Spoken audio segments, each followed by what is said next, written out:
이 시계 대체 어디서 난 거니? 사장님의 눈빛이 당장이라도 저를 꿰뚫을 듯 번뜩였습니다. 그 날카로운 목소리에 저는 잔뜩 겁을 집어먹고 움찔하며 뒷걸음질을 쳤지요. 당장 내일 먹을 쌀 한 줌조차 살 돈이 없어 며칠을 굶주리다 못해 눈물을 머금고 꺼낸 엄마의 마지막 유품이었습니다. 낡은 금은방 진열대 너머로 시계를 쥔 사장님의 손끝은 미친 듯이 떨리고 있었죠. 가난한 고아 소녀인 제 손에 남겨진 이 낡은 금시계에는 대체 어떤 엄청난 비밀이 숨겨져 있던 걸까요? 이바구 시작 전에 구독과 좋아요 부탁드리며 끝까지 함께 해주세요. 엄마가 제 곁을 영영 떠나버린 지 어느덧 반년이라는 시간이 흘렀습니다. 볕 한 줌 들지 않는 비좁고 퀴퀴한 반지하 단칸방에는 사람의 온기라곤 조금도 남아있지 않았습니다. 엄마가 남기고 간 병원비를 갚느라 집주인에게 보증금마저 다 빼앗기고 당장 내일이면 이 차가운 길바닥으로 나앉아야 할 처지였지요. 연탄을 떼지 못한 지는 벌써 열흘이 넘었고 얇디 얇은 솜잎을 하나로 버티기에는 바깥의 찬바람이 문틈을 타고 비수처럼 제 살갗을 파고들었습니다. 제 곁에는 이제 이 세상에 단 한 사람도 남지 않았습니다. 아버지는 제가 걸음마도 떼기 전에 공사장 사고로 돌아가셨고 친척이라곤 얼굴 한 번 본 적 없이 세상 천지에 우리 모녀 단둘이 서로의 체온에 의지해 살아왔으니까요.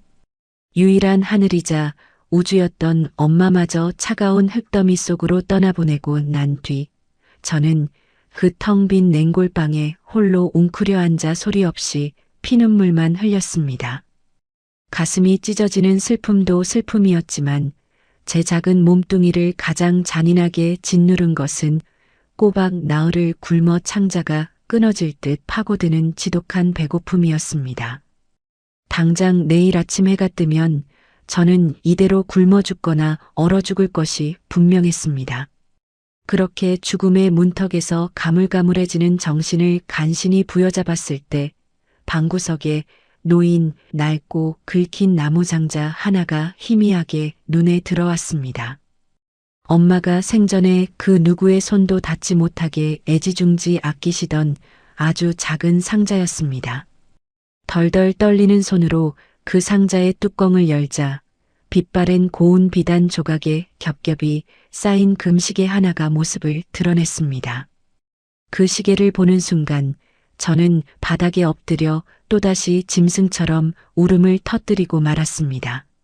제 기억 속 엄마는 늘 허리가 끊어지도록 남의 집 일만 하셨던 가엾은 분입니다. 새벽동이 트기 전부터 부잣집 파출부로 나가 차가운 물에 걸레를 빨았고 낮에는 시장통 국밥집에서 산더미 같은 뚝배기를 닦느라 손가락 마디마디가 굵게 휘어버렸지요. 겨울이면 손등이 쩍쩍 갈라져 붉은 피가 맺혀도 싸구려 연고 하나 바르지 못하고 그저 제 입김으로 호호 불어가며 퉁퉁 부은 다리를 주무르시던 불쌍한 우리 엄마.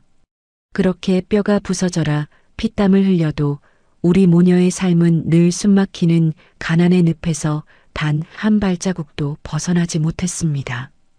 그런데도 엄마는 이 낡은 금시계만큼은 그 어떤 굶주림 속에서도 절대 팔지 않으셨습니다. 가끔씩 깊은 밤 제가 잠든 줄 아셨을 때면 엄마는 그 거칠고 뭉툭해진 손으로 이 시계를 조심스럽게 어루만지곤 하셨습니다. 째깍거리는 시계의 차가운 금속 표면 위로 엄마의 뜨거운 눈물이 툭툭 떨어지는 소리를 저는 얇은 이불 속에서 숨을 죽인 채 들어야만 했습니다. 세상에서 가장 소중한 선물이라고 이 시계를 볼 때마다 누군가를 향한 짙은 그리움과 말 못할 아픔을 꿀떡꿀떡 삼키시던 엄마의 젖은 옆모습이 지금도 제 눈앞에 선명하게 아른거립니다.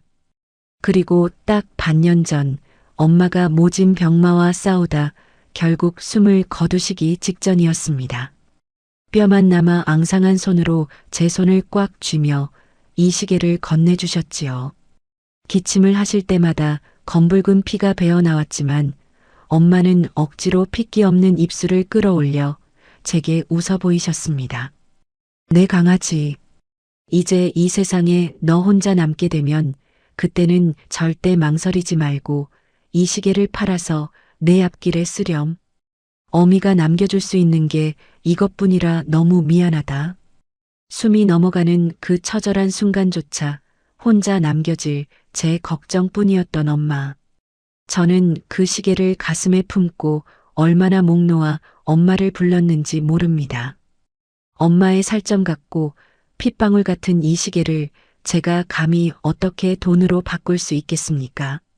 저는 차라리 굶어 죽어 엄마 곁으로 갈지언정 이것만큼은 제 목숨이 끊어지는 날까지 지키겠다고 다짐하고 또 다짐했습니다. 하지만 지독한 가난의 무게는 17살 어린 소녀의 알량한 다짐 따위는 가볍게 짓밟아버릴 만큼 지독하게 잔인했습니다. 닷새째 굶주림이 이어지자 눈앞이 샛노랗게 변하고 날카로운 이명소리가 귓가를 때렸습니다. 뱃속에서는 제발 살려달라는 비명처럼 꼬르륵 소리가 메아리쳤고 덜덜 떨리는 두 다리로는 더 이상 방바닥을 짚고 일어설 힘조차 남아있지 않았습니다. 이러다 정말 차가운 방바닥에서 쥐도 새도 모르게 죽어가겠구나 싶었을 때 제 귓가에 반년 전 엄마의 마지막 유언이 환청처럼 맴돌았습니다. 제발 살아달라고 망설이지 말고 시계를 팔아 따뜻한 밥 한 술이라도 삼키라던 그 간절하고 서글픈 목소리 말입니다. 저는 결국 속으로 피눈물을 삼키며 무너져 내리는 마음을 다잡았습니다. 시계를 가슴팍에 깊숙이 챙겨 넣고 덜덜 떨면서 자리에서 일어났습니다. 엄마 용서하세요. 제가 너무 배가 고파서 살고 싶어서 엄마의 마지막 흔적을 팝니다. 쏟아지는 눈물을 낡은 윗도리 소매로 벅벅 닦아내며 저는 비틀거리는 걸음으로 집을 나섰습니다. 칼바람이 뺨을 사정없이 때리는 텅 빈 거리를 지나 동네 어귀에 있는 허름한 금은방 앞에 섰습니다. 유리문 너머로 따뜻한 난로 불빛이 새어나오고 있었지요. 저는 꽁꽁 얼어붙은 손잡이를 두 손으로 힘겹게 밀고 안으로 들어섰습니다. 딸랑거리는 종소리와 함께 퀴퀴한 약품 냄새가 코끝을 훅 치고 들어왔습니다. 계산대 뒤에는 안경을 쓴 지긋한 나이의 사장님이 돋보기를 낀 채 무언가를 감정하고 있었습니다. 낡고 더러운 옷차림의 고아 소녀가 들어서자 사장님은 귀찮다는 듯 눈살을 찌푸리셨습니다. 저는 바싹 타들어가는 입술을 달싹이며 품속 깊이 간직했던 나무 상자를 조심스럽게 꺼내어 유리 진열대 위로 밀어놓았습니다. 저기요. 이거 얼마 쳐주실 수 있나요? 기어들어가는 제 목소리에 사장님은 쯧쯧 한숨을 푹 쉬며 돋보기를 고쳐 쓰셨습니다. 아마 동네 거지 꼬마가 어디서 주워온 싸구려 장신구쯤으로 여겼던 모양입니다. 사장님은 성의 없는 손길로 나무 상자를 열고 빛바랜 천을 걷어냈습니다. 그런데 바로 그 다음 순간이었습니다. 무심코 시계를 집어들던 사장님의 손이 허공에서 멈칫하더니 이내 덜덜 떨리기 시작했습니다. 돋보기 너머로 보이는 사장님의 두 눈이 믿을 수 없다는 듯 커다랗게 부풀어 올랐고 얼굴은 순식간에 핏기가 싹 가시며 새하얀 백지장처럼 질려버렸습니다. 사장님은 마치 대낮에 귀신이라도 본 사람처럼 거친 숨을 헐떡이며 시계의 앞뒷면을 미친 듯이 뒤집어 보기 시작했습니다. 낡고 흠집투성이인 그 시계 뒷면을 손가락으로 거칠게 문지르며 확인하던 사장님이 돌연 의자를 박차고 자리에서 벌떡 일어났습니다. 의자가 뒤로 나동그라지는 요란한 소리에 저는 심장이 덜컥 내려앉아 뒷걸음질을 쳤지요. 이 시계 대체 어디서 난 거니? 사장님의 벼락 같은 호통에 저는 너무 놀라 다리가 풀려 차가운 바닥에 털썩 주저앉고 말았습니다. 혹시 제가 훔친 물건으로 오해하고 경찰에 신고라도 할까봐 덜컥 겁이 났습니다. 엄마 유품이에요. 제가 벌벌 떨며 목이 기어가는 소리로 대답하자 사장님은 시계를 쥔 손을 가슴에 얹으며 깊고 무거운 한숨을 토해냈습니다. 방금 전까지 저를 벌레 보듯 무시하던 그 눈빛은 온데간데 없고 말할 수 없는 엄청난 충격과 묘한 경외감마저 서려 있었지요.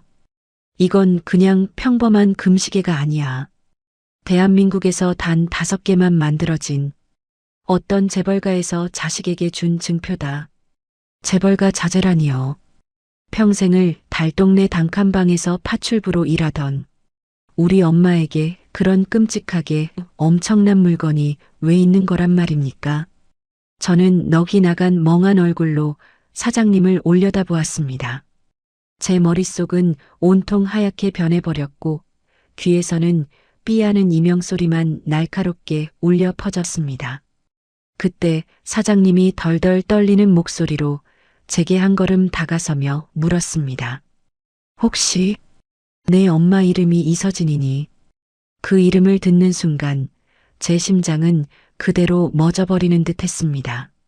세상 천지에 아무도 모를 줄 알았던 묘비조차 없이 외롭게 떠나간 우리 엄마의 이름. 이 허름한 금은방 사장님이 대체 어떻게 우리 엄마의 3글자 이름을 정확히 알고 있는 걸까요? 저는 사시나무 떨듯 덜덜 떨리는 고개를 아주 천천히 끄덕일 수밖에 없었습니다. 사장님의 눈동자가 지진이라도 난 듯 미친 듯이 흔들리더니 다급하게 전화기를 집어드는 모습이 보였습니다. 도대체 우리 엄마는 어떤 사람이었던 걸까요? 이 낡은 금시계 하나로 인해 가난하고 비참했던 제 인생에 불어닥칠 거대한 폭풍우가 이제 막 그 숨막히는 서막을 올리고 있었습니다. 낡은 전화기 버튼이 덜컥거리며 눌리는 소리가 제게는 마치 목을 조르는 사형 선고처럼 들렸습니다. 사장님은 수화기를 부여잡고 사시나무 떨듯 온몸을 덜덜 떨고 있었고 저는 본능적으로 이곳을 당장 빠져나가야 한다는 끔찍한 공포에 휩싸였지요. 당장 내일 먹을 쌀을 구하려다 엄마의 이름을 들켜버린 이 기막힌 상황. 우리 엄마의 이름을 부르며 수화기 너머로 절박하게 외치는 사장님의 목소리가 좁은 금은방 안을 쩌렁쩌렁 울렸습니다. 도대체 저 전화선 너머에는 어떤 무서운 사람들이 도사리고 있는 걸까요? 비서실인가요? 예, 예전입니다. 종로에 있는 금은방입니다. 찾았습니다. 회장님이 그토록 애타게 찾으시던 그 시계가 서진 아가씨의 시계가 드디어 나타났습니다. 서진 아가씨. 그 호칭을 듣는 순간 제 온몸의 솜털이 쭉 뼛서며 등골에 서늘한 소름이 쫙 끼쳤습니다. 아가씨라니요. 평생 남의 집 찬물에 손을 담그며 파출부로 일하다가 손가락 마디가 굵은 나무 껍질처럼 변해버린 우리 엄마입니다. 겨울이면 연탄 한 장 살 돈이 없어서 제 작은 몸을 품에 안고 밤새 체온으로 저를 녹여주시던 세상에서 가장 불쌍한 우리 엄마란 말입니다. 그런데 이 허름한 금은방 사장님은 우리 엄마를 향해 너무나도 깍듯하고 경건한 목소리로 아가씨라고 부르고 있었습니다. 수화기 너머에서 무슨 말이 들려왔는지 사장님의 눈시울이 붉어지더니 이내 굵은 눈물방울을 뚝뚝 흘리기 시작했습니다. 예. 지금 시계를 가져온 아이를 데리고 있습니다. 아무데도 못 가게 꼭 붙잡고 있겠습니다. 제 목숨을 걸고서라도 지키고 있을 테니 부디 회장님께 빨리 말씀 전해 주십시오. 그 말을 듣는 순간 제 머릿속에는 오직 도망쳐야 한다는 생각뿐이었습니다. 경찰에 넘기려는 것이든 아니면 빚쟁이들에게 저를 팔아넘기려는 것이든 무조건 이 무서운 곳을 빠져나가야만 했습니다. 저는 바닥에 주저앉아 있던 다리에 사력을 다해 힘을 주고 벌떡 일어났습니다. 그리고 진열대 위에 놓인 낡은 나무 상자를 향해 미친 듯이 손을 뻗었지요. 시계 돌려주세요. 안 팔래요. 당장 돌려주세요. 제가 악을 쓰며 상자를 낚아채려 하자 사장님이 벼락같이 수화기를 내던지고는 진열대 위로 몸을 던져 제 손을 꽉 부여잡았습니다. 안 된다. 이 시계는 절대 안 돼. 제발 내 말 좀 들어다오. 제발 조금만, 아주 조금만 여기서 기다려주련. 저를 붙잡은 사장님의 소나기 힘은 17살 어린 소녀가 며칠을 굶은 몸으로 뿌리치기에는 너무나도 셌습니다. 저는 엉엉 소리내어 울음을 터뜨리며 사장님의 팔을 뜯어내려 발버둥을 쳤습니다. 이거 놔주세요. 우리 엄마 시계예요. 평생 남의 집 화장실 청소만 하던 불쌍한 우리 엄마 시계라고요. 당신들이 뭔데 우리 엄마 이름을 함부로 부르면서 뺏으려고 하는 거예요. 제가 서러움과 공포에 질려 짐승처럼 악을 쓰자 사장님은 제 어깨를 단단히 쥔 채로 애원이 섞인 젖은 눈으로 저를 똑바로 바라보았습니다. 불쌍한 사람이라니. 내 엄마가 화장실 청소를 했다고. 오, 하늘도 무심하시지. 사장님은 가슴을 치며 억장이 무너지는 듯한 탄식을 토해냈습니다. 내 엄마는 대한민국 재계를 쥐락펴락하는 상위 5대 그룹 중에서도 으뜸인 태성그룹 최 회장님의 단 하나뿐인 외동딸 이서진 아가씨란 말이다. 손에 물 한 방울 묻힌 적 없이 공주님처럼 귀하게 자라신 분이야. 이 시계는 바로 그 5대 재벌 가문이 연합하여 각 가문의 유일한 후계자 5명에게만 특별히 제작해 내려준 절대적인 핏줄의 증표고 그 순간 저는 망치로 뒤통수를 3개 얻어맞은 것처럼 눈앞이 번쩍하며 숨이 턱 막혀버렸습니다. 5대 그룹의 후계자라니요. 태성그룹이라니요. 남의 집 식당 구석에 놓인 텔레비전 뉴스에서나 보던 구름 위에 사는 신처럼 여겨지던 그 어마어마한 부자들이 아닙니까? 우리 엄마가 그런 대단한 집안의 하나뿐인 딸이라고요. 말도 안 되는 소리였습니다. 우리 엄마는 늘 시장통에서 버려진 시래기를 주워다 국을 끓여주셨고 제가 운동화가 작아져 발 뒤꿈치가 까졌을 때도 새 신발을 사줄 돈이 없어 밤새 제 발을 붙잡고 오셨던 분입니다. 머릿속이 지진이 난 듯 엉망으로 헝클어지며 과거 엄마가 눈물을 훔치며 해주셨던 말씀이 벼락처럼 뇌리를 스치고 지나갔습니다.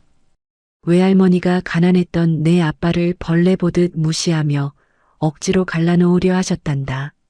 그래서 엄마는 너와 아빠를 지키기 위해 모든 걸 버리고 도망쳐 나올 수밖에 없었어. 엄마의 그 서글픈 목소리가 귓가를 맴돌았습니다. 아, 가난한 남편을 모질게 무시했다던 그 매정한 외할머니가 설마 저 거대한 태성그룹의 회장님이라는 말입니까? 만약 그것이 사실이라면 제 가슴속 깊은 곳에서는 지독한 억울함과 원망이 시커먼 불길처럼 치솟아 오르기 시작했습니다. 자기 핏줄이 이토록 참혹한 가난 속에서 피를 토하며 죽어가도록 그리고 17살 난 손녀가 굶어 죽기 직전까지 가도록 그 대단하고 돈 많은 외할머니는 대체 어디서 무엇을 하고 있었단 말입니까? 피부치를 사지로 몰아넣고 뻔뻔하게 호의호식하며 살았을 그 무서운 노인네를 생각하니 덜덜 떨리던 두려움은 어느새 뼈저린 분노로 바뀌고 있었습니다. 이제 곧 오실 게다. 널 찾으러, 내 엄마를 찾으러 오실 거야. 그러니 제발 진정하고 앉아있거라. 사장님은 저를 낡은 소파에 억지로 앉히고는 밖을 내다보며 초조하게 손톱을 물어뜯었습니다. 금은방 안에는 벽시계의 째깍거리는 소리와 저의 거친 숨소리만이 무겁게 짓누르고 있었지요. 10분이 지났을까요? 아니면 20분이 지났을까요? 영원처럼 길고 끔찍했던 침묵을 깨고 밖에서 요란한 소리가 들려오기 시작했습니다. 엄청난 배기음을 내뿜는 거대한 자동차 엔진 소리들이 좁은 달동네 골목을 찢어놓을 듯 울려 퍼졌습니다. 차가운 겨울바람만 휑하게 불던 텅 빈 거리에 믿을 수 없는 광경이 벌어졌습니다. 번쩍이는 전조등 불빛이 허름한 금은방 유리를 대낮처럼 환하게 비추었고 텔레비전에서나 보던 최고급 검은 세단 수십 대가 꼬리에 꼬리를 물고 줄지어 멈춰 섰습니다. 기익하는 마찰음과 함께 차 문이 일제히 열리더니 새까만 양복을 입은 건장한 경호원 수십 명이 쏟아져 나와 금은방 앞을 철통같이 에워쌌습니다.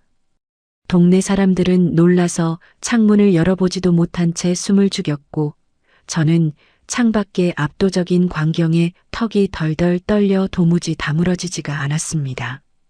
그리고 가장 가운데 세워진 집 한 채 값은 좋게 넘어 보이는 거대한 검은 차의 뒷문이 열렸습니다.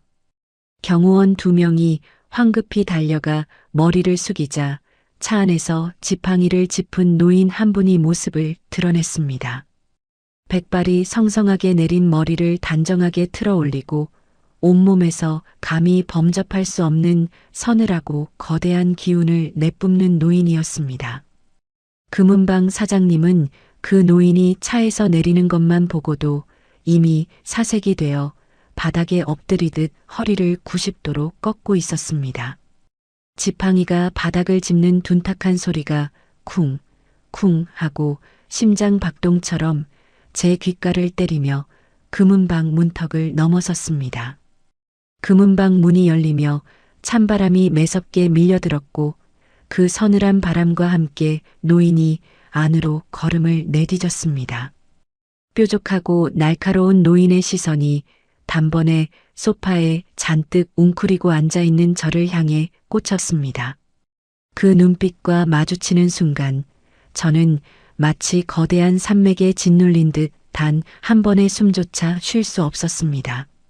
하지만 그 매섭고 차가운 눈동자 깊은 곳에는 왜인지 모를 지독한 슬픔과 묘한 익숙함이 일렁이고 있었지요. 과연 이 백발의 노인은 벼랑 끝에 선 제 비참한 인생을 구원해줄 천사일까요? 아니면 우리 엄마를 끔찍한 가난의 사지로 몰아넣은 잔인하고 무서운 악마일까요? 좁고 허름한 금은방 바닥을 짓누르듯 울리던 지팡이 소리가 마침내 제 코앞에서 멎었습니다. 그 숨막히는 침묵 속에서 저는 감히 숨조차 제대로 쉴 수 없었습니다. 제 앞을 가로막고 선 백발의 노인, 대한민국 최고 재벌이라는 태성그룹의 최 회장이 내뿜는 기운은 마치 거대한 빙산처럼 차갑고도 날카로웠지요. 서슬 퍼런 그 눈동자가 낡은 소파에 잔뜩 웅크린 저를 꿰뚫어 보더니 이내 유리 진열대 위에 놓인 낡은 나무 상자로 천천히 옮겨갔습니다. 그리고 상자 속에 놓인 흠집투성이 금시계를 발견한 순간 절대 무너지지 않을 것 같던 거대한 산맥이 소리 없이 바스러지기 시작했습니다. 과연 이 무섭고도 압도적인 할머니는 제게 구원의 손길을 내밀어줄 천사일까요? 아니면 우리 엄마를 평생 가난의 늪에 빠뜨린 잔인한 악마일까요? 노인의 꼿꼿하던 어깨가 일순간 파르르 떨리더니 쥐고 있던 최고급 흑단 지팡이가 힘없이 바닥으로 나동그라졌습니다.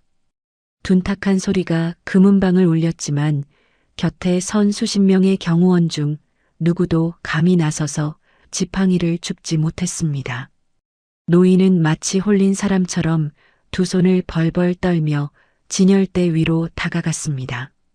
주름이 깊게 파인 두 손으로 낡은 금시계를 조심스럽게 감싸주는 그 손길은 마치 세상에서 가장 깨지기 쉬운 보물을 다루는 듯 애처롭고도 절박해 보였습니다. 서진아, 내 딸 서진아. 피도 눈물도 없을 것 같던 무서운 회장님의 입에서 튀어나온 목소리는 너무나도 늙고 쇠약한 어미의 처절한 울음소리였습니다. 시계 표면에 난 수많은 흠집들을 손가락으로 하나하나 더듬어 내려가던 노인의 눈에서 굵은 눈물방울이 툭툭 떨어져 진열대 유리를 적셨습니다. 저는 그 모습을 보며 묘한 이질감과 함께 걷잡을 수 없는 혼란에 빠져들었습니다. 텔레비전에서 보던 피도 눈물도 없는 재벌 회장이 아니라 그저 잃어버린 자식을 그리워하며 피눈물을 흘리는 가엾은 늙은이의 얼굴이었으니까요. 하지만 그 약해 빠진 눈물을 보는 순간 제 가슴 저 밑바닥에 꾹꾹 눌러두었던 시퍼런 원망과 한이 무서운 속도로 끓어오르기 시작했습니다. 할머니가 저토록 귀한 비단옷을 입고 호의호식하며 떵떵거리는 동안 할머니의 단 하나뿐인 핏줄인 우리 엄마가 어떤 지옥 같은 삶을 살았는지 떠올랐기 때문입니다. 제가 7살 무렵이던 어느 매서운 겨울밤이 생각납니다. 그날따라 눈보라가 치고 뼛속까지 시린 한파가 몰아쳤지요. 연탄 한 장 쌀 돈이 없던 우리 모녀는 냉골 같은 방구석에서 서로를 부둥켜 안고 덜덜 떨고 있었습니다. 엄마는 낮에 식당에서 펄펄 끓는 국물을 나르다 손등에 심한 화상을 입었지만 약 하나 바르지 못한 채 짓무른 상처를 헝겊으로 대충 동여매고 있었지요. 하루 종일 굶은 제가 배가 고프다며 칭얼거리자 엄마는 꽁꽁 언 손으로 제 볼을 비비며 밖으로 나가셨습니다. 그리고 자정이 다 되어서야 시장통 쓰레기 더미 근처에서 주워온 찌그러진 호떡 반쪽을 품속 깊은 곳에서 꺼내 제 입에 넣어주셨지요. 자신은 사흘을 꼬박 굶어 핏기가 하나도 없는 얼굴이었으면서도 제가 허겁지겁 호떡을 삼키는 모습을 보며 엄마는 세상에서 가장 행복한 사람처럼 환하게 웃으셨습니다. 얼음장 같은 수돗물을 벌컥벌컥 들이마시며 허기를 달래던 엄마.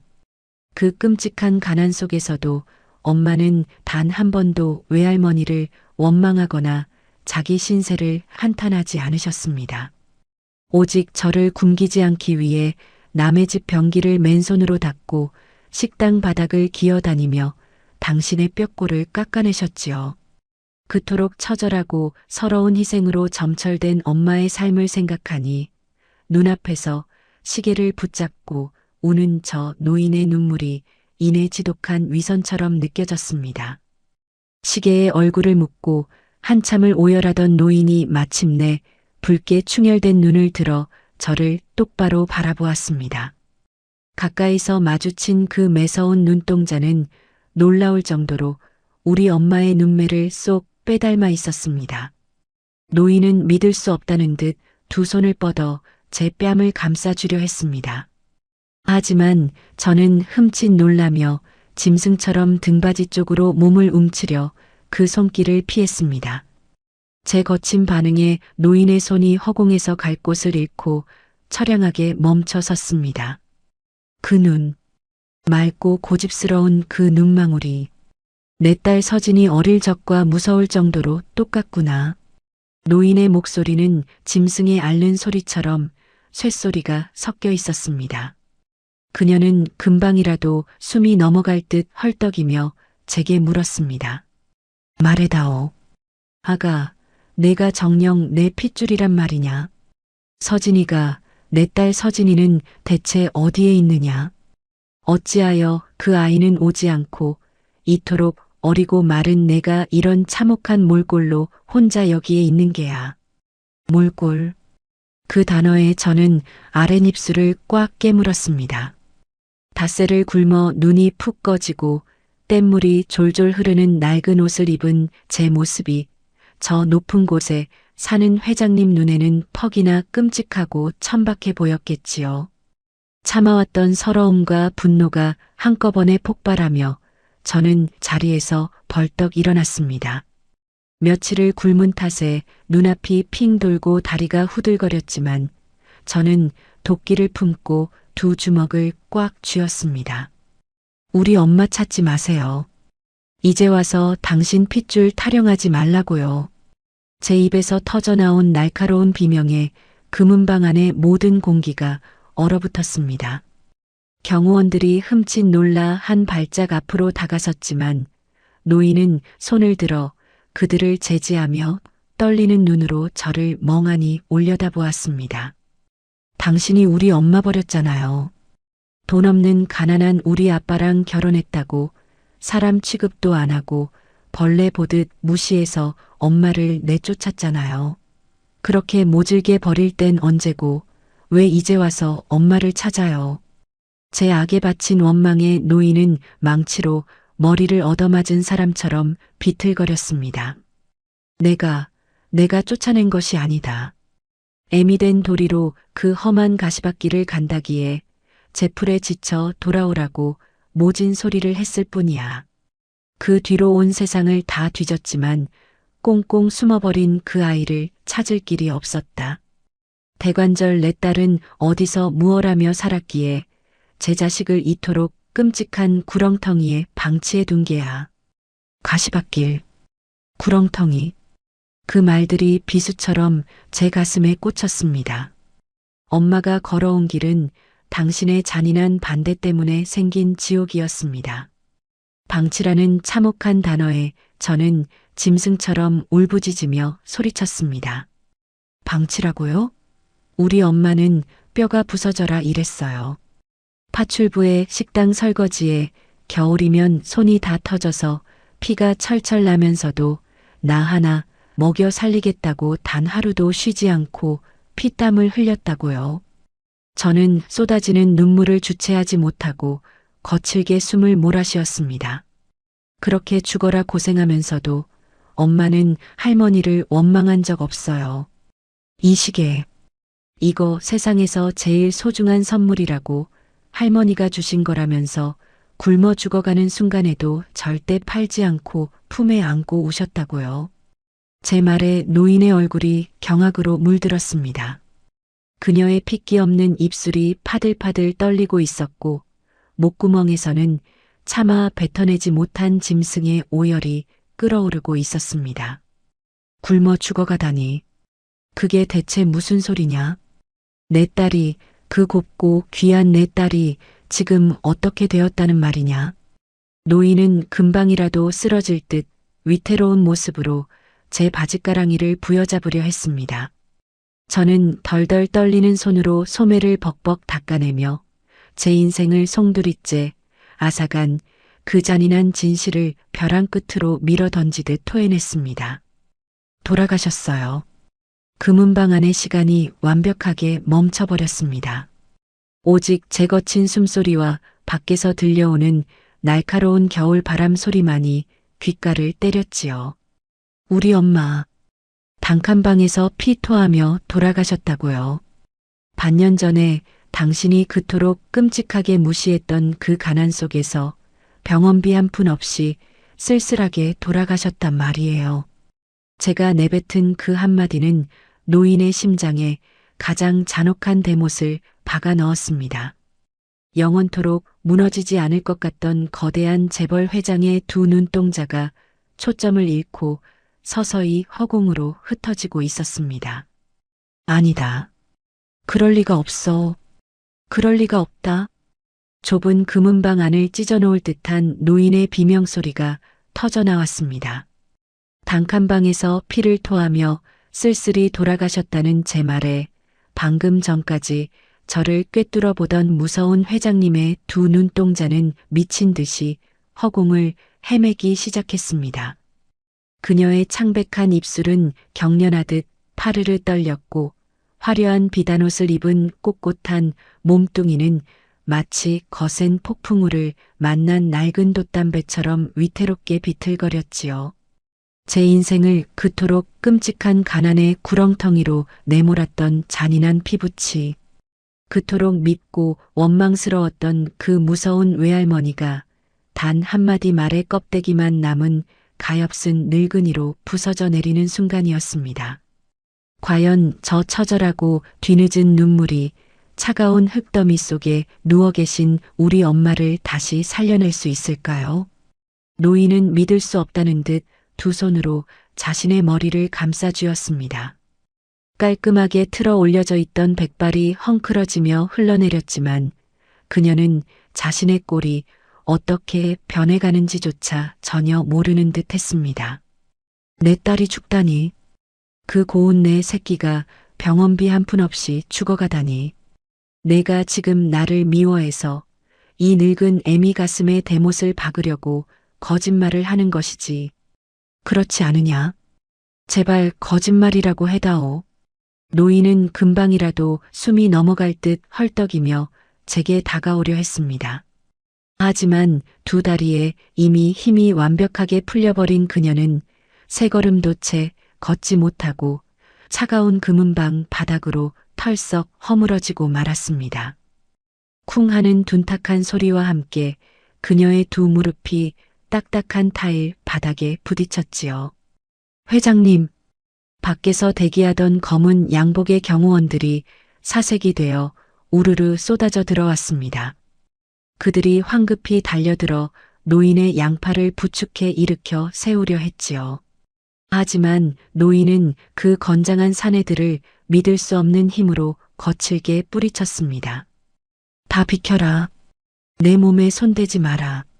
내 새끼가, 내 금쪽 같은 서진이가 차가운 방바닥에서 죽어갔다는데 어미인 내가 어찌 감히 두 다리를 뻗고 서 있을 수 있단 말이냐? 노인은 바닥에 엎드린 채 짐승처럼 울부짖었습니다. 그녀의 통곡 소리는 너무나 처절하고 날카로워서 듣는 이의 심장마저 갈기갈기 찢어놓을 것만 같았습니다. 노인은 주먹을 쥐고 자신의 가슴을 미친 듯이 퍽퍽 내리치기 시작했습니다. 내가 죽였다. 이 몹쓸 애미가, 내 알량한 욕심이 내 새끼를 사지로 몰아넣었어. 고생 한 번 안 해본 그 여린 것을 제풀에 지쳐 두 손 들고 돌아오게 만들겠다고 모질게 끊어낸 내 독살스러운 입인 결국 내 딸을 굶겨 죽였구나. 쾅쾅 가슴을 치는 둔탁한 소리가 금은방 벽을 타고 맴돌았습니다. 피눈물을 쏟아내며 자신의 가슴을 쥐어뜯는 노인의 모습은 제가 상상했던 피도 눈물도 없는 냉혹한 악당의 모습이 아니었습니다. 그저 잃어버린 자식을 가슴에 묻고 평생을 지옥불 속에서 살아온 뼈저린 회 안에 사무친 한 명의 불쌍한 어머니일 뿐이었지요. 저는 뒷걸음질을 치며 벽에 등을 기댄 채 그 참혹한 광경을 지켜보았습니다.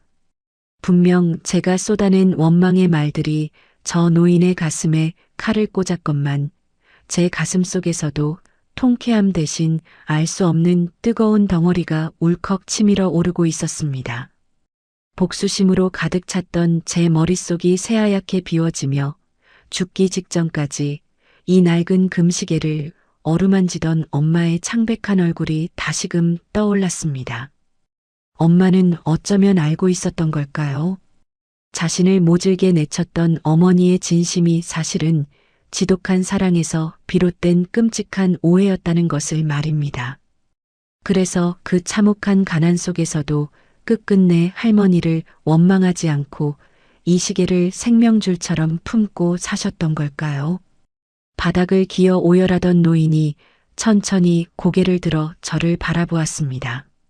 눈물과 콧물로 얼룩진 그녀의 주름진 얼굴에는 대한민국 최고의 권력을 쥔 재벌 회장의 위엄 따위는 티끌만큼도 남아있지 않았습니다. 노인은 덜덜 떨리는 두 손을 바닥에 짚고 엉금엉금 기어 제 발밑까지 다가왔습니다. 그리고 제가 미처 피할 새도 없이 뗏물이 졸졸 흐르는 제 낡은 바짓가랑이를 덥석 부여잡았습니다. 아가, 내 핏줄아. 노인의 젖은 목소리가 제 무릎 위로 처참하게 부서져 내렸습니다. 그녀는 제가 며칠을 감지 못해 더러워진 바지에 얼굴을 묻고 소리내어 엉엉 울었습니다. 서진이가 이 못난 애미를 용서하지 못했다면 너를 내게 보내지 않았을 게다. 그 착하고 미련한 것이 자기는 그렇게 피를 토하며 죽어가면서도 이 불쌍한 어미 곁에 제 목숨 같은 너를 남겨두고 간 것이야. 노인의 뜨거운 눈물이 얇은 바지를 뚫고 제 차가운 피부에 닿았습니다. 그 축축하고 뜨거운 온기에 저는 마치 감전이라도 된 듯 온몸이 굳어버렸습니다. 평생 단칸방에서 찬 바람만 맞고 자라온 제게 다른 사람의 체온이라는 것은 오직 우리 엄마의 것뿐이었으니까요. 그런데 지금 저를 붙잡고 우는 이 낯선 할머니의 눈물에서 왜 우리 엄마가 안아주던 그 따뜻하고 묵직한 온기가 느껴지는 걸까요? 저는 덜덜 떨리는 손을 허공에 둔 채 어찌할 바를 모르고 멍하니 서 있을 수밖에 없었습니다. 그때 노인이 바짓가랑이를 잡았던 손을 들어 제 두 손을 꽉 부여잡았습니다. 세상에나. 제 손을 잡은 노인의 입에서 억장이 무너지는 탄식이 터져 나왔습니다. 17살 난 어린아이의 손이, 귀하게 자라야 할 내 핏줄의 손이 어찌 이리 거칠고 험하단 말이냐. 나무 껍질처럼 쩍쩍 갈라진 이 손을 어쩌면 좋단 말이냐. 노인은 굳은 살이 박이고 동상에 걸려 붉게 터진 제 손등에 연신 입을 맞추며 오열했습니다. 그녀의 부드럽고 따뜻한 손바닥이 제 거친 손을 감싸주는 순간 제 눈시울도 걷잡을 수 없이 붉어지기 시작했습니다. 엄마가 죽고 난 뒤 아무도 제 아픈 상처를 들여다봐준 사람이 없었습니다. 사흘을 굶고 추위에 떨 때도 세상은 제게 차가운 눈총만 보냈지요. 그런데 이 할머니는 제 더럽고 갈라진 손을 자신의 얼굴에 비비며 제 아픔을 자신의 뼈를 깎아내는 고통처럼 아파하고 있었습니다. 할머니가 잘못했다. 이 몹쓸 할미가 천벌을 받을 것이야. 내가 지은 죄, 내가 다 지옥에 가서 받을 테니 제발 이 할미를 버리지 말아다오. 서진이가 남기고 간 너만은 내 남은 목숨을 다 바쳐서라도 지키게 해다오.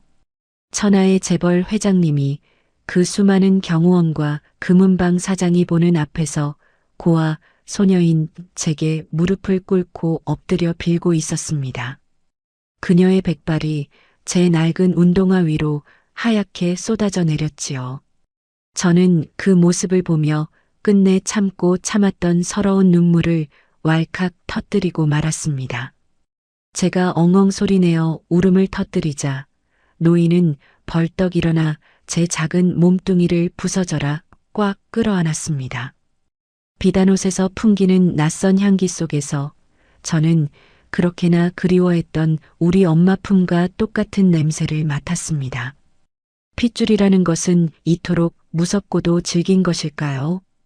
엄마를 사지로 몰아넣은 원수라고 생각했는데 이 품에 안기는 순간 제 뼛속까지 얼어붙었던 추위와 지독한 굶주림의 공포가 사르르 녹아내리는 것을 느꼈습니다. 이제 아무 걱정하지 말거라. 그 누구도 감히 너를 함부로 대하지 못하게 할 것이야. 오늘 내가 지고 있던 빚과 상처, 내 어미가 겪었던 그 모진 고통, 이 할미가 남은 인생을 다 바쳐서 1000배, 10,000배로 갚아주마. 우리 아가, 내 불쌍한 강아지. 저를 끌어안은 할머니의 억센 팔에서 결코 끊어지지 않을 거대한 방패의 힘이 느껴졌습니다. 바깥에서는 매서운 겨울 칼바람이 여전히 허름한 금은방 유리창을 때리고 있었지만 제 마음속 깊은 곳에는 아주 오랜만에 따뜻한 봄볕이 스며들고 있었습니다. 엄마가 남긴 낡은 금시계가 만들어낸 이 기적 같은 만남. 지독한 가난에 시달리던 고아 소녀였던 저를 재벌가의 하나뿐인 손녀로 안착시킨 이 거대한 운명의 수레바퀴는 이제 어떤 화려하고도 비밀스러운 세계로 저를 이끌고 가게 될까요? 구름 위를 걷는다는 것이 이런 기분일까요?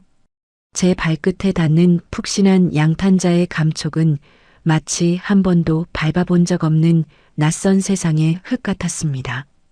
뗏물이 졸졸 흐르던 낡은 운동화를 벗고 조심스럽게 태성그룹 대저택의 거대한 문턱을 넘어서던 그 순간 코끝을 스치는 은은한 난초 향기와 눈을 제대로 뜰 수 없을 만큼 찬란한 샹들리에의 불빛이 제 온몸을 감쌌습니다.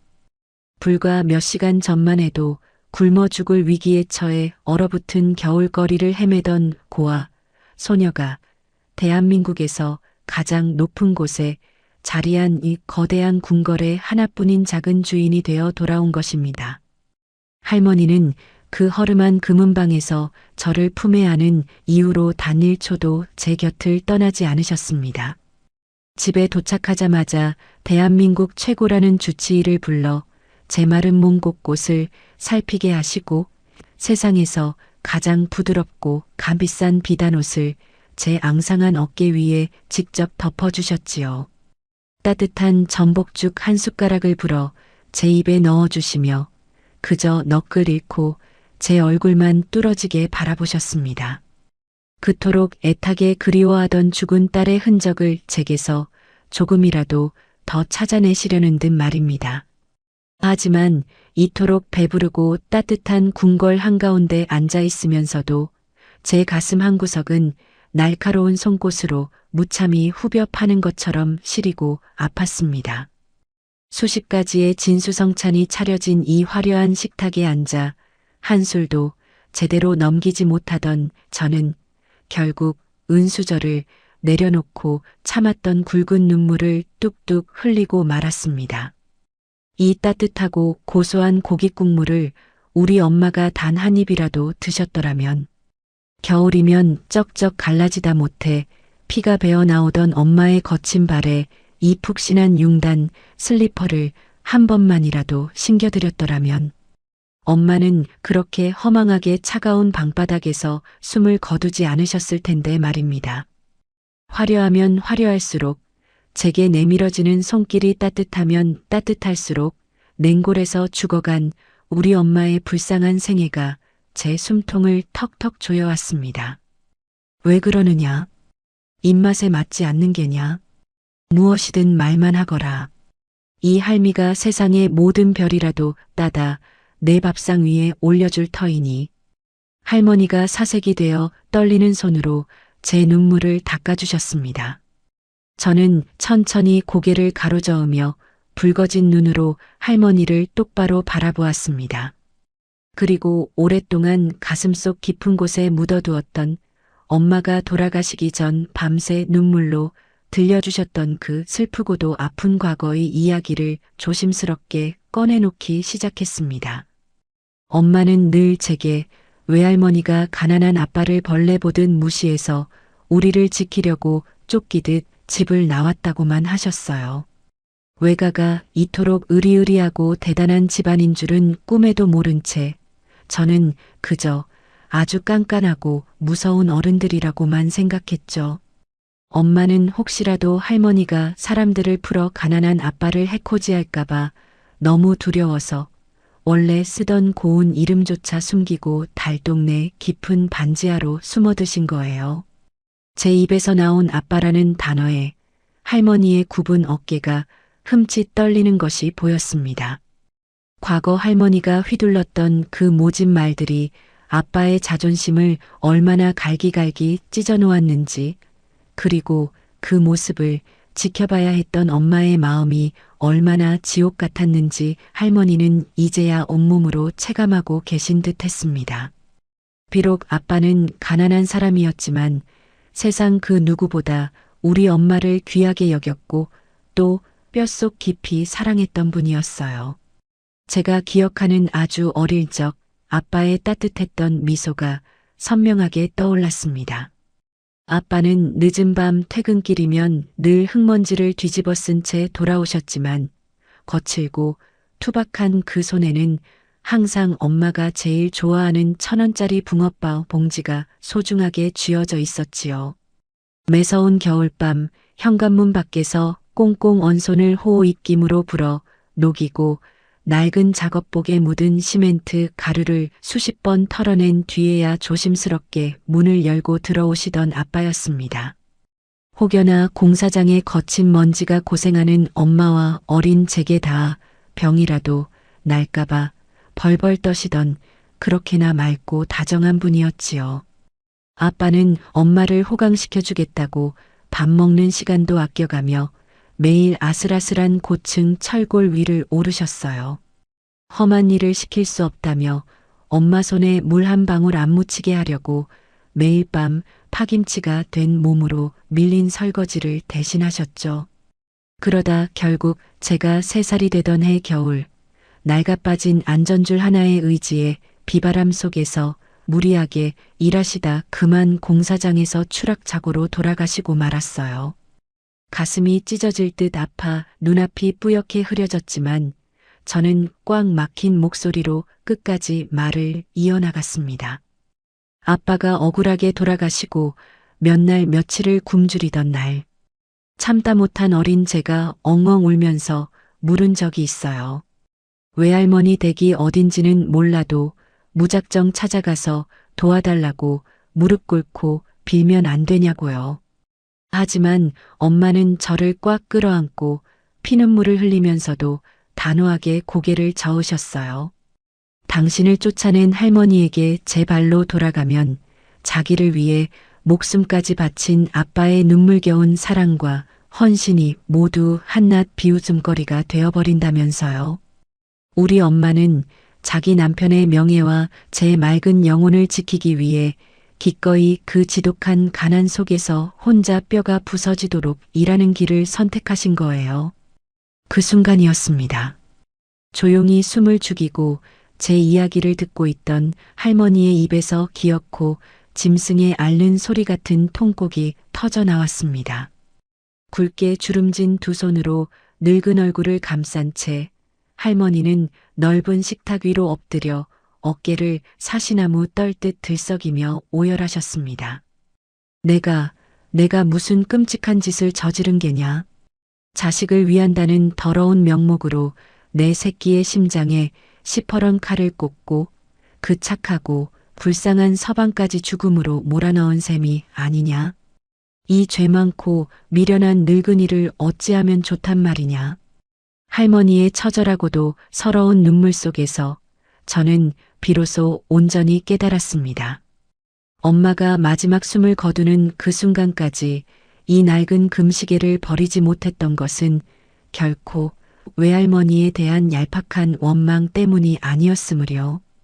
오히려 자신을 모질게 내쳤던 어머니를 향한 끊어낼 수 없는 그리움, 그리고 언젠가는 자신이 그토록 사랑했던 남편을 온전히 한 사람의 가족으로 인정받고 싶었던 너무나도 간절한 소망이 그 낡은 시계 안에 피눈물처럼 스며 있었던 것입니다.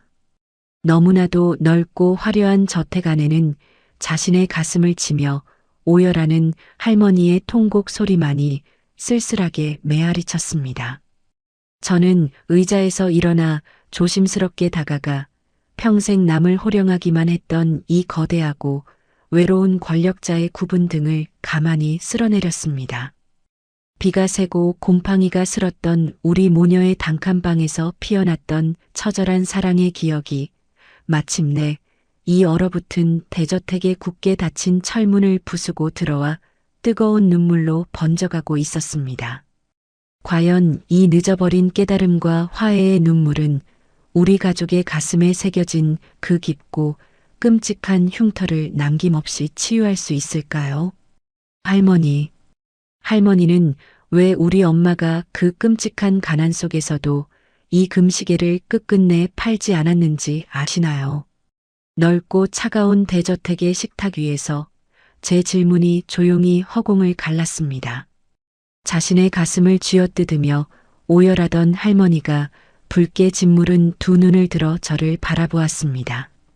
할머니의 젖은 눈동자 속에는 억장이 무너지는 듯한 회한과 함께 도대체 내 딸이 무슨 생각으로 그 지옥 같은 삶을 버텼는지 알고 싶어 하는 절박함이 가득 차 있었지요.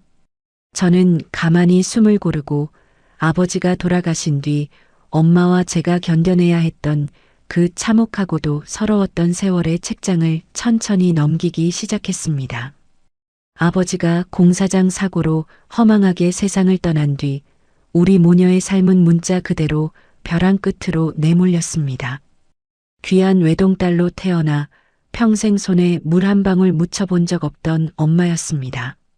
하지만 저를 살려야 한다는 그 맹목적인 어미의 본능은 엄마를 악취나는 고깃집 주방 구석으로, 그리고 밤이 되면 불 꺼진 거대한 상가 건물의 차가운 계단으로 무참히 밀어 넣었습니다.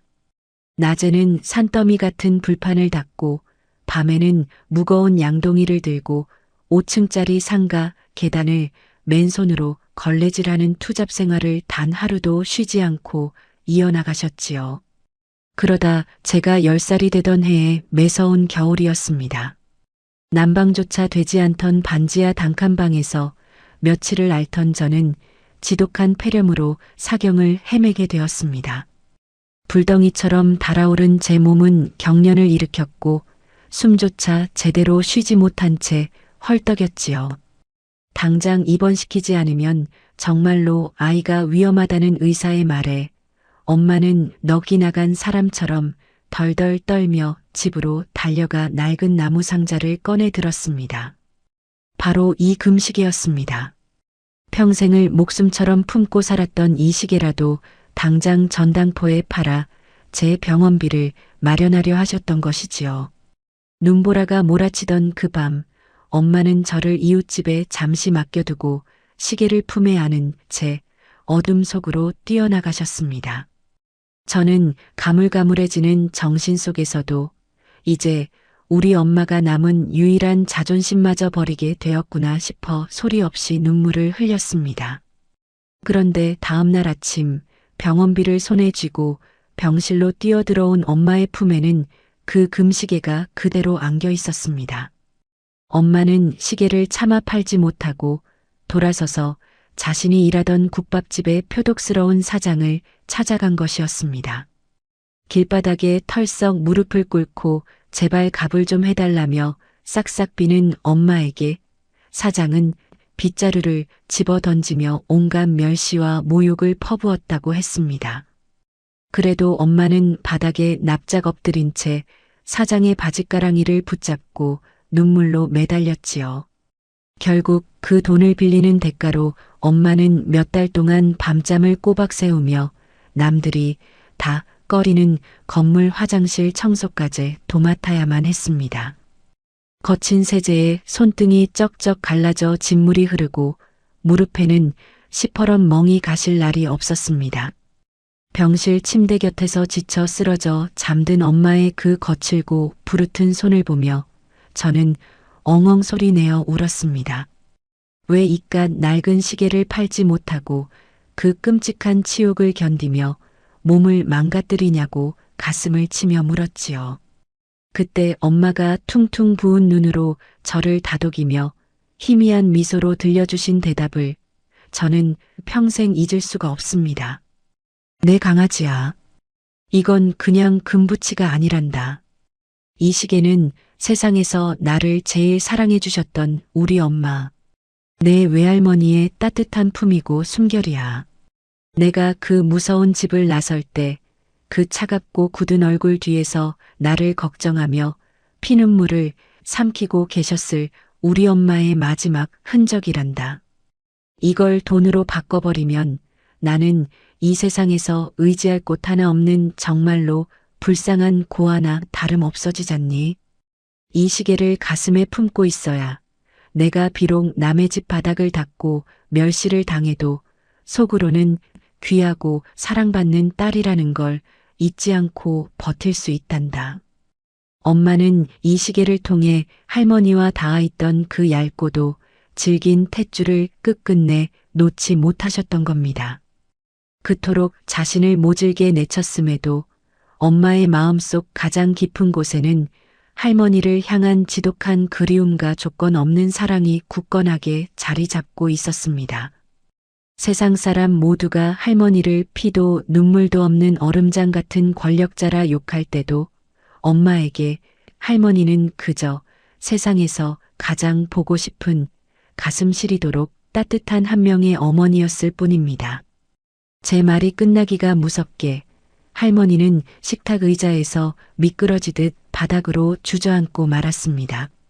아, 서진아. 내 불쌍한 서진아. 할머니의 통곡이 넓은 대저택의 높은 천장을 때리며 메아리 쳤습니다. 피를 토하듯 울부짖는 할머니의 목소리에는 그 어떤 말로도 형용할 수 없는 처절한 고통이 서려 있었습니다. 딸이 자신을 증오해서 숨어버린 줄로만 알았는데 사실은 그 끔찍한 가난과 모욕 속에서도 어미가 준 시계를 품에 안고 어미를 그리워하며 그 모진 세월을 버텨냈다는 사실. 그 잔혹하고도 슬픈 진실이 거대한 바위가 되어 할머니의 심장을 산산조각 내고 있었습니다. 내가 내 딸을 그 지옥불에 던져놓고 혼자 살아 숨을 쉬었구나. 내 딸이 병원비 몇 푼에 무릎을 꿇고 짓밟히는 동안 나는 이 썩어 문드러질 고래등 같은 기와집에서 비단 옷을 두르고 더운 밥을 삼켰어. 짐승만도 못한 이 애미를, 천벌을 받아 마땅할 이 애미를 제발 용서하지 마라. 서진아, 이 몹쓸 어미를 차라리 찢어 죽여다오. 할머니는 자신의 흰머리를 쥐어뜯으며 바닥에 엎드려 짐승처럼 울부짖었습니다. 놀란 경호원들이 뛰어들어오려 했지만 저는 손을 저어 그들을 물러나게 했습니다. 그리고 바닥에 엎드려 피눈물을 흘리는 할머니의 야윈 몸을 제 작은 두 팔로 힘껏 끌어안았습니다. 할머니, 울지 마세요. 우리 엄마는 정말로 단 한 번도 할머니를 원망하지 않으셨어요. 오히려 매일 밤 자기가 불효를 저질러서 할머니 가슴에 대못을 박았다고 언젠가 우리 딸 훌륭하게 키워서 할머니 앞에 당당히 돌아가 용서를 빌겠다고 다짐하셨단 말이에요. 제 품에 안긴 할머니의 몸이 사시나무처럼 떨렸습니다. 뼈저린 후회와 처절한 자책감이 할머니의 온 영혼을 집어삼키고 있었지요. 저는 할머니의 등을 토닥이며 차마 입 밖으로 꺼내기 두려웠던 가장 잔인한 이야기를 이어갈 준비를 했습니다. 하지만 할머니, 우리 엄마가 그 알량한 희망조차 포기하고 마지막으로 무너져 내리게 된 건 결국 그 지독한 가난 때문만은 아니었어요. 무리한 야간 청소 일을 마치고 돌아오던 어느 날 밤 엄마의 몸을 덮쳐온 끔찍한 병마가 우리 모녀의 작은 꿈마저 무참히 박살내버렸거든요. 엄마가 잦은 기침과 함께 검붉은 피를 토하기 시작했던 그 절망적인 밤의 기억이 다시금 제 눈앞에 시퍼렇게 살아나며 숨통을 조여오기 시작했습니다. 엄마의 입에서 울컥 쏟아져 나온 검붉은 피가 차가운 방바닥을 적시던 그 밤, 제 좁고 비루했던 세상은 영원한 어둠 속으로 곤두박질치고 말았습니다.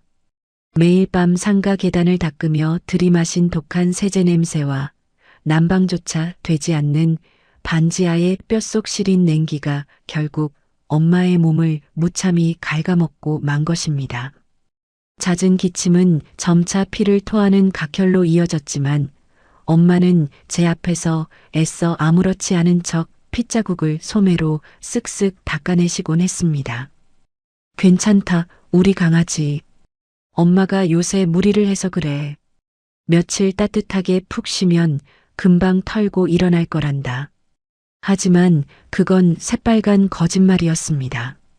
병원에 갈 돈이 없어 약국에서 지어온 싸구려 감기약 몇 알로 버티기에는 엄마의 병세는 이미 걷잡을 수 없이 깊어져 있었으니까요. 날이 갈수록 엄마의 몸은 바싹 마른 장작처럼 야위어 갔고 툭 치면 부러질 듯 앙상해진 손목으로는 더 이상 걸레조차 쥘 수 없게 되었습니다. 결국 엄마는 그 지독한 고통 속에서 일자리마저 잃고 좁은 단칸방에 우두커니 누워 죽음의 그림자를 맨몸으로 맞이해야만 했습니다.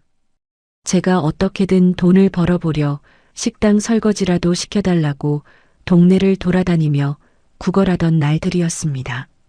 돌아와 보면 엄마는 얇은 솜니부를 턱까지 끌어올린 채 덜덜 떨리는 손으로 낡은 나무 상자를 쓰다듬고 계셨습니다. 눈이 푹 꺼진 창백한 얼굴로 그 금시계를 바라보는 엄마의 눈빛에는 차마 말로 다 할 수 없는 깊은 회한과 절박함이 소용돌이치고 있었지요. 자신이 죽고 나면 세상 천지에 홀로 남겨질 불쌍한 핏덩이. 저를 향한 찢어지는 걱정이 엄마의 마지막 숨통마저 가로막고 있었던 것입니다. 그리고 마침내 운명의 시간이 찾아온 반년 전에 어느 늦은 밤이었습니다. 그날따라 유난히 숨을 몰아쉬시던 엄마가 뼈만 남은 앙상한 손을 뻗어 제 손을 꽉 움켜쥐셨습니다. 얼음장처럼 차갑게 식어가는 엄마의 손바닥에서 저는 덜컥 직감하고 말았지요. 아, 우리 엄마가 이제 정말로 나를 두고 떠나시려나 보다 하고 말입니다. 저는 엉엉 소리내어 울며 엄마의 품에 얼굴을 묻었습니다. 제발 나만 두고 가지 말라고, 엄마 없이 나 혼자 이 무서운 세상을 어떻게 살아가냐고 짐승처럼 울부짖었지요. 엄마는 힘없는 손으로 제 머리를 쓰다듬으며 베개 밑에 소중히 품어두었던 그 낡은 나무 상자를 꺼내 제 품에 억지로 안겨주셨습니다. 엄마, 이거 왜 이래요? 나 이거 싫어요. 엄마가 안 아픈 게 좋단 말이에요. 제가 상자를 밀어내며 악을 쓰자 엄마는 기침을 토해내면서도 억지로 핏기 없는 입술을 끌어올려 환하게 웃어 보이셨습니다. 그 미소가 어찌나 슬프고 눈물겨웠는지 저는 숨이 턱 막혀 더 이상 아무 말도 할 수 없었습니다. 내 강아지, 울지 마라. 엄마가 평생 너한테 고생만 시키고 남겨주는 게 이 낡은 시계 하나뿐이라서 너무 미안하다. 평생을 내 어미, 내 외할머니 숨결이라 생각하고 목숨처럼 품고 살았는데 이제 이 세상에 너 혼자 남게 되면 그때는 망설이지 말고 이 시계를 팔아서 내 앞길에 쓰렴. 그것은 엄마의 마지막 유언이었습니다. 평생 남의 집 화장실을 닦고 무릎이 짓물러도 절대 팔지 않았던 할머니를 향한 지독한 사랑이자 마지막 자존심이었던 그 시계. 엄마는 죽어가는 그 순간 오직 제 생명 하나를 살리기 위해 자신의 가장 고결했던 신념마저 남김없이 꺾어버리신 것입니다. 숨이 넘어가며 초점이 흐려지는 눈동자 속에서도 엄마의 시선은 오직 제 헐벗은 몸뚱이를 향해 있었습니다. 이 어리고 불쌍한 새끼를 혼자 두고 떠나는 어미의 심정이 얼마나 갈기갈기 찢어졌을까요? 엄마는 마지막 남은 안간힘을 쥐어짜내어 저를 꽉 끌어안으셨습니다. 우리 딸, 엄마가 하늘에서 매일매일 지켜줄 테니까 밥 굶지 말고 주눅 들지도 말고 아주 씩씩하게 살아야 한다. 알았지? 그 한마디를 끝으로 엄마의 거친 숨소리는 영원히 멎어버렸습니다. 저를 안고 있던 앙상한 팔이 힘없이 방바닥으로 툭 떨어졌고 차가운 단칸방에는 낡은 금시계의 초침 소리와 제 처절한 통곡 소리만이 밤새도록 울려 퍼졌습니다. 저는 그렇게 엄마의 식어가는 몸을 껴안고 사흘 밤낮을 굶어가며 짐승처럼 피눈물을 흘렸습니다. 엄마의 그 서글픈 마지막 유언이 아니었다면 저 역시 그날 엄마의 곁을 따라 차가운 흙더미 속으로 묻혀버렸을지도 모릅니다. 이야기를 마친 제 눈앞이 뜨거운 눈물로 뿌옇게 흐려졌습니다. 넓고 화려한 대저택의 식탁은 그야말로 지옥 같은 정적에 휩싸여 있었습니다. 바닥에 엎드려 제 이야기를 듣고 있던 할머니는 이제 더 이상 사람의 형상이 아니었습니다. 혼이 완전히 빠져나간 얼굴로 허공을 응시하던 할머니의 입에서 마침내 억장이 완벽하게 무너져 내리는 처절한 비명이 터져 나왔습니다. 아! 할머니는 자신의 가슴을 두 주먹으로 퍽퍽 내리치며 숨이 넘어갈 듯 통곡하셨습니다. 자신이 모질게 내쳤던 딸이 그 무서운 가난 속에서도 어미를 원망하기는커녕 어미가 준 시계를 생명줄처럼 품고 살았다는 사실.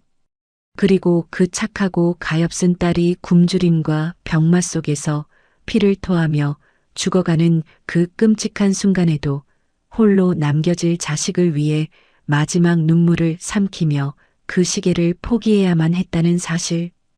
빗나간 모정이 불러온 이 참혹한 비극의 결말 앞에서 천하를 호령하던 태성그룹의 절대 권력자는 그저 죄 많고 미련한 한 명의 늙은 어미로 전락하여 바닥을 구르고 있었습니다. 내가 죽였다.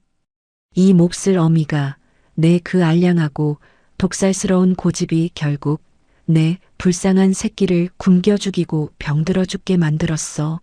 서진이가 죽어가면서도 이 못난 어미를 원망하지 않고 그저 제 자식 살릴 생각에 피눈물을 흘리며 시계를 넘겨주었다니. 하늘이시여, 어찌하여 이 늙고 추악한 애미의 목숨은 거두어가지 않으시고 그 맑고 고운 내 새끼를 데려가셨단 말입니까? 할머니는 두 손을 모아 허공을 향해 미친 듯이 싹싹 빌기 시작했습니다. 얼굴은 온통 눈물과 콧물로 엉망이 되어 있었고 목에서는 쇠를 긁는 듯한 섬뜩한 오열이 끊임없이 터져 나왔습니다. 서진아, 서진아. 이 나쁜 애미를 용서하지 마라. 내가 그 어두운 방구석에서 피를 토하며 나를 부를 때 나는 이 넓은 집에서 내가 제풀에 지쳐 돌아오기만을 기다리며 알량한 자존심이나 세우고 있었구나. 내 뼈를 깎고 살을 도려내서라도 널 찾았어야 했는데 내가 지은 이 끔찍한 죄를 어찌 다 씻는단 말이냐. 핏줄을 사지로 몰아넣었다는 뼈저린 자책감이 할머니의 온몸을 갈기갈기 찢어놓고 있었습니다. 저는 그 처절한 슬픔 앞에 천천히 다가가 바닥에 웅크려 짐승처럼 울부짖는 할머니의 야윈 몸을 다시 한번 꽉 끌어안았습니다. 할머니의 뜨거운 눈물이 제 어깨를 적셨고 저 역시 터져나오는 울음을 참지 못하고 소리내어 엉엉 울었습니다. 짐승 같은 처절한 오열이 거칠게 휩쓸고 지나간 대저택의 거실에는 오직 저와 할머니가 서로를 부둥켜 안고 흘리는 뜨거운 눈물만이 고요하게 강물처럼 흐르고 있었습니다. 핏줄을 벼랑 끝으로 내몰았다는 뼈저린 죄책감에 스스로의 가슴을 쥐어뜯던 할머니. 그 거대한 슬픔의 무게는 얼어붙어 있던 제 마음속 원망의 벽마저 남김없이 허물어뜨렸습니다. 저는 바닥에 주저앉아 헐떡이는 할머니의 굽은 등을 제 작은 두 팔로 있는 힘껏 끌어안았습니다. 할머니의 화려한 비단옷 위로 제 굵은 눈물방울이 쉴 새 없이 뚝뚝 떨어졌고 할머니 역시 뗏물이 흐르는 제 낡은 윗도리를 생명줄처럼 부여잡은 채 놓지 않으셨지요. 피도 눈물도 없는 잔혹한 악당인 줄만 알았던 나의 외할머니는 그저 자식을 잃고 지옥불에 떨어진 한 명의 늙고 가여운 어머니일 뿐이었습니다. 한참을 제 품에 안겨 어린아이처럼 소리내어 우시던 할머니가 마침내 붉게 짓무른 두 눈을 들어 제 얼굴을 똑바로 바라보셨습니다. 덜덜 떨리는 거친 손을 뻗어 눈물로 범벅이 된 제 뺨을 쓰다듬는 그 손길에는 감히 범접할 수 없는 어떤 거룩하고도 단호한 다짐이 서려 있었습니다. 서진이가, 내 착하고 미련한 딸 서진이가 죽어가면서도 이 못난 어미를 끝끝내 용서하고 널 내게 보낸 거구나. 할머니의 목소리는 갈라지고 쉬어 있었지만 제 영혼을 울릴 만큼 깊고 묵직했습니다. 할머니는 쩍쩍 갈라진 제 두 손을 당신의 볼에 부비며 피를 토하듯 절절한 맹세를 쏟아내셨습니다. 아가, 오늘 내가 지고 있던 그 무서운 빚과 뼛속 시린 상처, 그리고 내 딸이 평생토록 겪어야 했던 그 모진 고통과 서러움, 이 할미가 남은 인생을 다 바치고 내 뼈를 갈아서라도 1000배, 10,000배로 갚아주마. 내 목숨이 끊어지는 그날까지 세상 그 어떤 바람도 감히 내 곁을 스치지 못하게 내가 너의 거대한 방패가 되어줄 것이야. 그 피 끓는 다짐을 듣는 순간 제 가슴속 깊은 곳에 맺혀있던 시퍼런 항과 멍울들이 봄눈 녹듯 사르르 녹아내리는 것을 느꼈습니다. 며칠 전까지만 해도 내일 먹을 쌀 한 줌이 없어 길바닥에서 얼어 죽을 날만 기다리던 고단했던 제 삶에 세상에서 가장 거대하고 든든한 품이 생겨나는 기적 같은 순간이었지요. 엄마가 죽어가면서도 참아 버리지 못했던 그 바보 같은 용서와 맹목적인 사랑이 결국 세대를 건너뛰어 홀로 남겨진 제 앞길을 지켜주는 가장 위대한 방패로 되돌아온 것입니다. 그로부터 며칠 뒤 하늘이 눈이 부시도록 맑게 갠 어느 겨울날이었습니다. 할머니는 태성그룹의 모든 중요한 일정을 뒤로 미룬 채 저의 손을 꼭 잡고 엄마가 잠들어 계신 납골당을 찾았습니다. 묘비조차 세울 돈이 없어 이름 모를 야산의 싸구려 납골당 구석에 외롭게 모셔져 있던 엄마의 유골함은 이제 대한민국에서 가장 볕이 잘 들고 따뜻한 최고급 추모공원의 한가운데로 옮겨져 있었습니다. 수백 송이의 새하얀 국화꽃이 엄마의 사진 앞을 포근하게 감싸고 있었고 맑은 햇살이 엄마의 환한 미소 위로 눈부시게 부서져 내렸지요. 할머니는 지팡이를 짚은 채 엄마의 사진 앞으로 다가가 한참 동안 아무 말 없이 서 계셨습니다. 바람에 흩날리는 백발 사이로 또다시 굵은 눈물이 흘러내렸지만 며칠 전처럼 절망에 찬 짐승의 오열은 아니었습니다. 그것은 끝없는 미안함과 뒤늦게나마 딸을 찾아온 어미의 깊고 다정한 회한의 눈물이었습니다. 할머니는 주름진 손으로 차가운 대리석 묘비를 쓰다듬으며 조용히 속삭이셨습니다. 내 딸아, 내 예쁘고 불쌍한 서진아. 엄마가 왔다. 너무 늦게 와서 혼자 춥게 내버려둬서 정말로 미안하다. 할머니는 잠시 목이 메어 말을 잇지 못하시더니 제 손을 당신 쪽으로 꽉 끌어당기며 다시 입을 여셨습니다. 내가 목숨을 바쳐 지켜낸 우리 강아지, 이 늙은 어미가 널 대신해서 세상에서 가장 귀하고 훌륭하게 키워낼 테니 이제 아무 걱정일랑 하지 말거라. 내가 그토록 사랑했던 그 착한 서방 곁으로 가서 이제는 손에 물 한 방울 묻히지 말고 푹 쉬어야 한다.